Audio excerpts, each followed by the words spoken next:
Two Christians, both value Scripture, both come away with different conclusions. When it comes to some disagreements, this reality can make it hard to find a good biblical resolution, and this can result in a stalemate. But why does this happen, and how can we navigate it? That's what we're talking about this week on the Bible Uncut. 1, 2, 3, 4.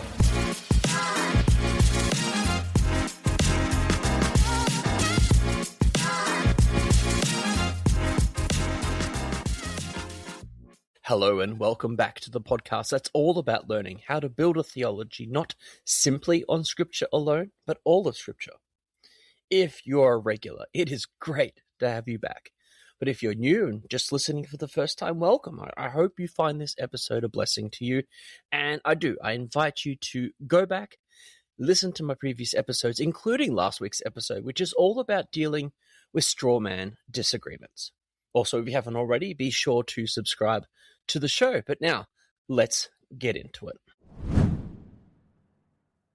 So right now we are in a series called When Christians Disagree, which is all about helping you have healthy and productive debates and disagreements with other believers. As I mentioned last week, this isn't about winning arguments or owning heretics. This is about helping you diagnose those roadblocks and understand the nature of the disagreement you're having so that you can best navigate them. Last time we talked about making sure that we don't misrepresent others and what they believe.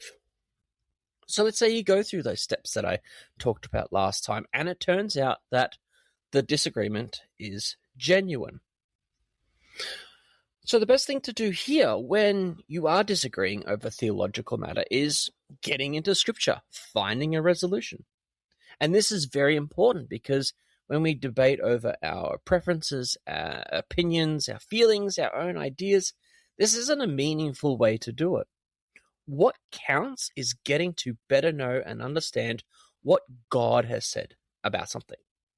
And so you go to the Word, and you both present your position. And despite both of you citing and quoting Scripture, you both still disagree. This is an interesting dilemma. But why does it happen? What's going on? I mean, isn't Scripture clear? Often it's because we're asking different questions of the same passage.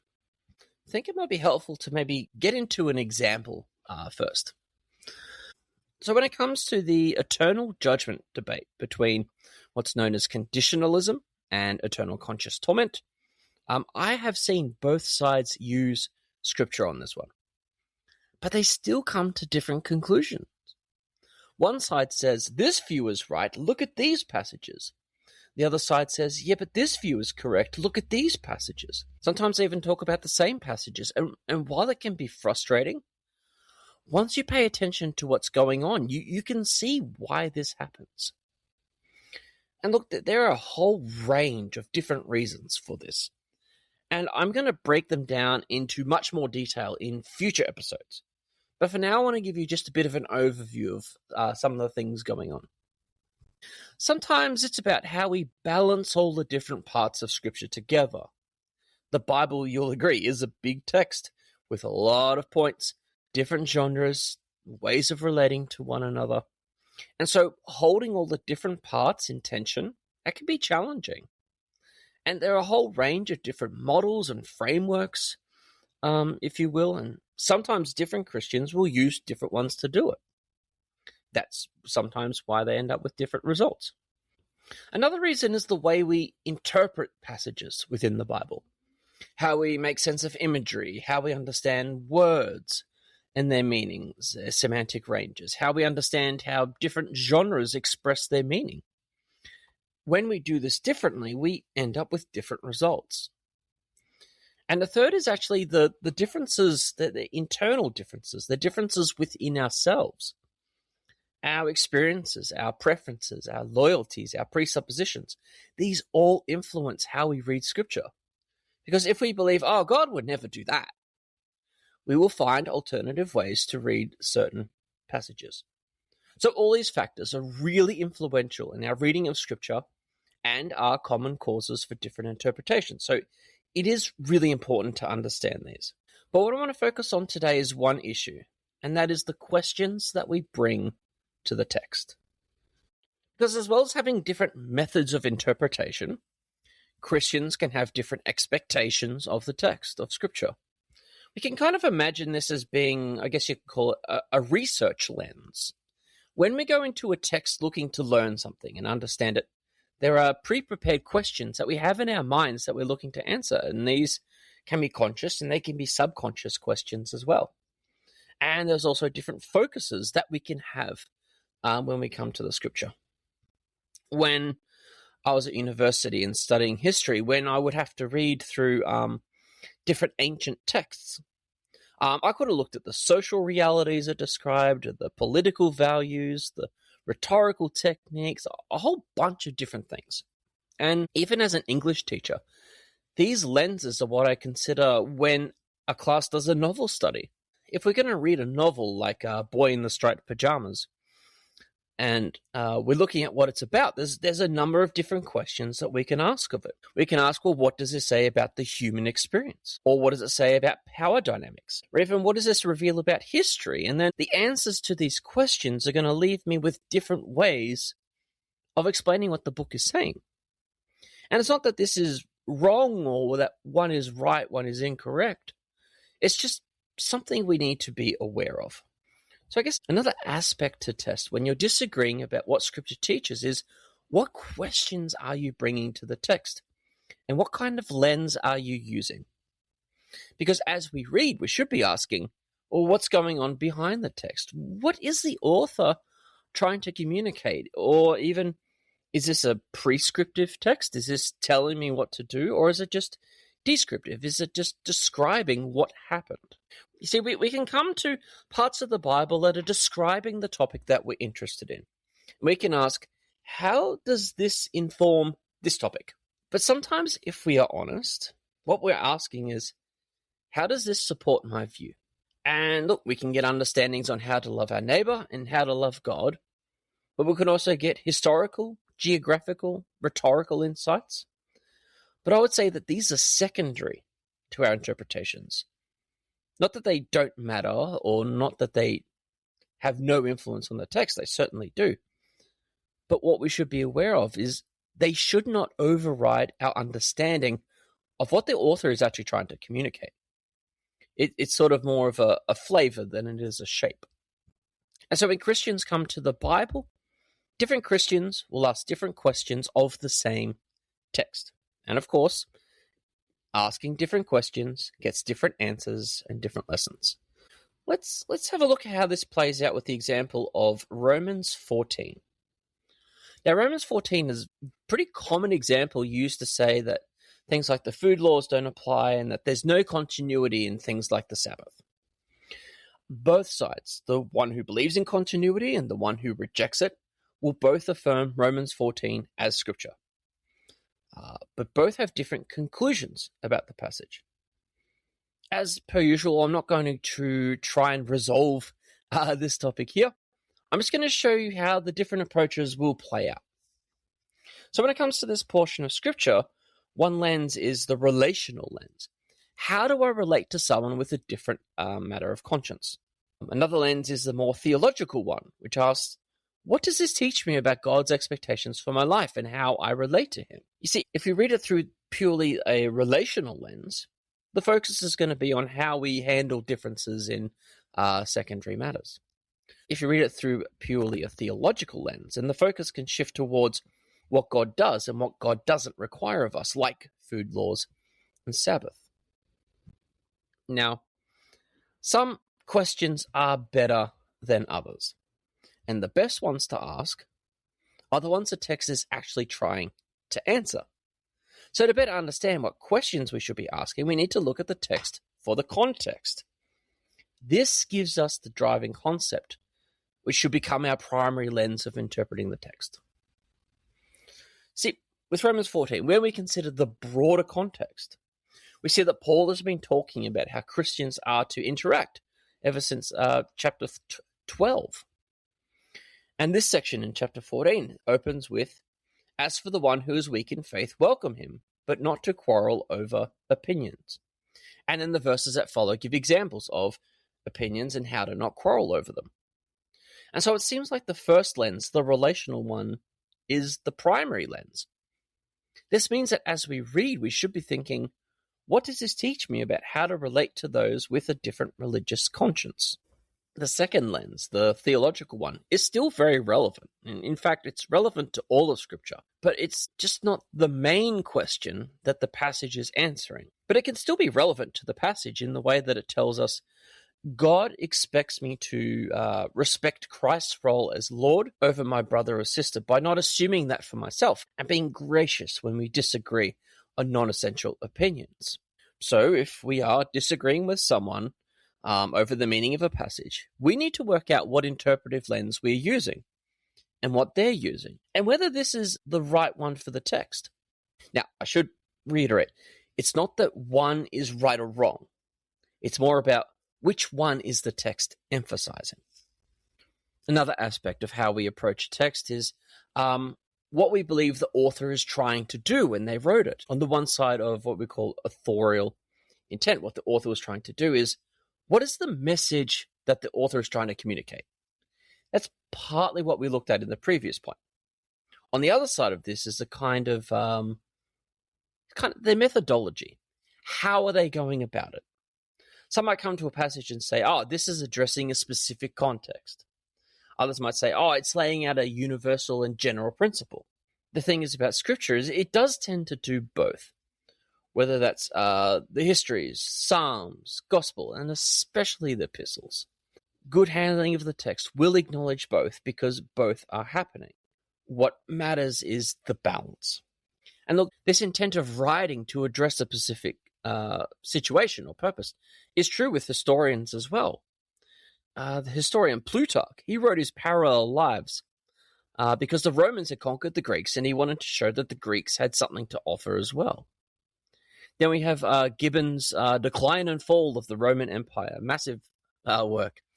That was a lesson to his 18th century audience that if their society also fell into moral decline, their society could collapse as well. And so one of the things about Scripture is that all of its 40 or so authors are speaking to a specific situation and context, but it's still all relevant to us. 2 Timothy 3:16, all Scripture is God-breathed and useful for teaching, correction, and training in righteousness.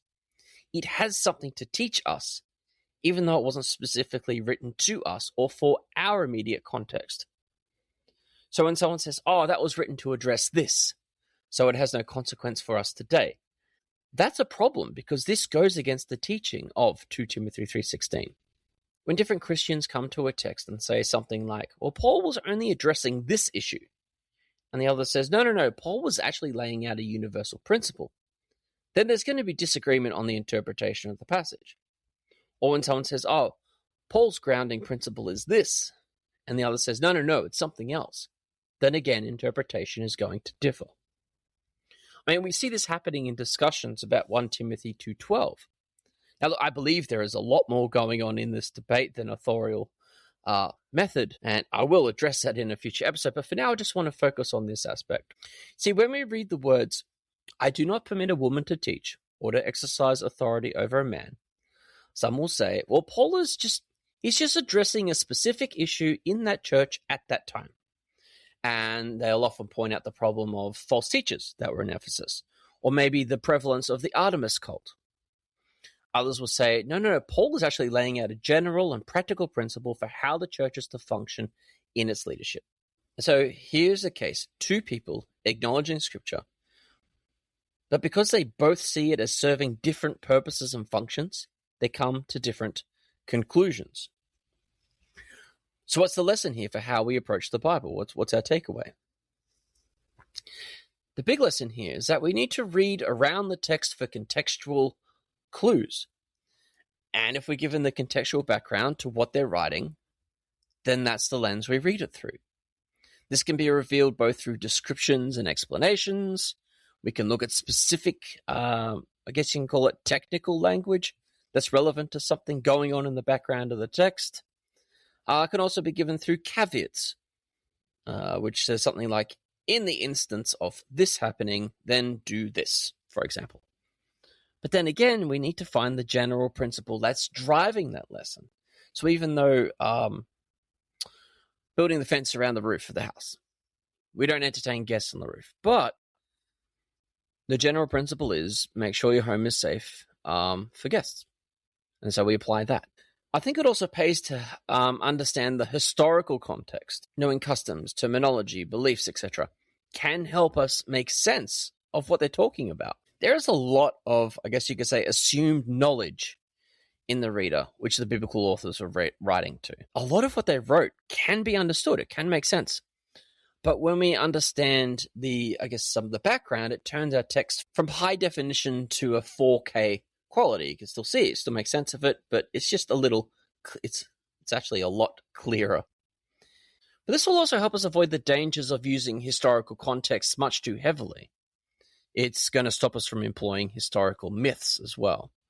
For example, it was believed that the religion of Artemis was a feminist man-hating cult. It wasn't. It also helps us to avoid what I call the historical trapdoor. This is when someone appeals to something happening in the background that isn't actually in the text in order to limit the passage's meaning and application. Probably one of the most obvious examples that I've come across are those who want to take, a more progressive take on sexuality, and they'll say that those homosexuality passages, they're actually about sexual abuse and pederasty, even though those words and terms and details are not mentioned in the passage.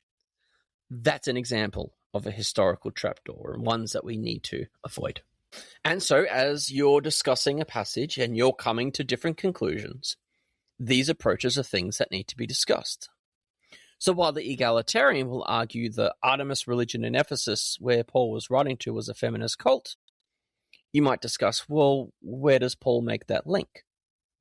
As well as this, if again the egalitarian might claim that Paul's addressing the problem of false teachers in his letters to Timothy, and that's why he said what he did. The conversation that flows from this will discuss, well, how much does Paul actually talk about this issue, and is that Paul's overall purpose, or does he have something else in mind? So that's the hermeneutical, the interpretive lesson that we can take away from today. Because it's important to understand and be aware of what we are doing as we're reading the scripture, to make sure we're being consistent, to make sure we're being fair with the text, allowing it to speak for itself. So what does this reality that our disagreements are caused by coming to the text with different expectations and questions mean for our discussion? There's actually a few things we can do if we find ourselves in a stalemate, an impasse over what a passage actually means. Probably the first thing to do is to seek to understand how are they approaching this passage. When they say, well, this verse means this, ask them, well, how did you come to that conclusion? You can also ask them questions like, what do you think this passage is speaking to? What problem is it solving? What question is it trying to answer? Or maybe, what do you think this passage is trying to do? Is it describing an event, addressing a situation, teaching a principle? Is the author trying to settle a dispute? What do you think's happening? And then you can go on to ask, well, what in the text leads you to that? You can even ask them, you don't have to use these exact words, but these are the questions you sort of want to land on. What is carrying the most weight in your interpretation? Is it the immediate context? Is it a broader theological idea? Is there something in the background that's shaping it? The important thing to remember here is that these are questions for clarification. These are questions for better understanding. They're not for challenge. And this will not only help you understand where they're coming from, it's going to allow you to do the second step, which is taking the time to walk through and evaluate each other's approach. And from there, you can align yourselves and then revisit the text. Now, you may not come to an agreement because maybe there's other influences in how you're reading the text, and as I said, I'm going to talk about those in a later episode. But you can at least understand where the other is coming from. But here's the thing. This works both ways. So before we rush in to defend our interpretation, we need to evaluate this in ourselves as well. So it's worth slowing down, asking ourselves, am I asking the right question of this passage? And once you can identify this, you and the other person are no longer debating conclusions. You're discussing methodology. And sometimes that is the right conversation to have. So thanks again for listening in this week. If you enjoyed today's episode, please be sure to like this episode, share it with someone who you think will be blessed by it too. Next time around, God willing, we'll be looking at the influence of the different levels of disagreement we might be having. It's going to help you evaluate the nature of the disagreement so that you can know how to best respond appropriately. Definitely an important episode. Until then, keep having healthy discussions, and God bless.